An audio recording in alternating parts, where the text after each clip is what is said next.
பணக்காரன் பச்சை புள்ளக்கு சமமானவன். அவன் தன் மழைக்காலம் வரும்போது செழிப்பா இருப்பான், பச்சை பச்சைன்னு இருப்பான்.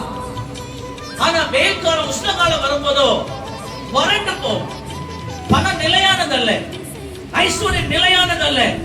நீங்க ஓடி ஓடி ஓடி ஓடி ஓடி ஓடி தூங்காம கொள்ளாம சாப்பிடாம இருக்காம அப்படி சேர்த்து வச்சுட்டு போவீங்க. பின்னாடி ஒரு ஜெனரேஷன் வரும், குடிச்சு குடிச்சு குடிச்சு குடிச்சு குடிச்சு குடிச்சு எல்லாத்தையும் அழிச்சுட்டு போயிடும். ஆனா உங்க பிள்ளைகள் கர்த்தருக்குள்ள இருந்தா, நீங்கள் கர்த்தருக்குள்ள இருந்தா, அதை எப்படி செலவு பண்ண வேண்டும் என்கிற ஞானத்தை கர்த்தர் அந்த பிள்ளைகளுக்கு கொடுப்பார். அல்லேலூயா. பாவம் இருக்காது.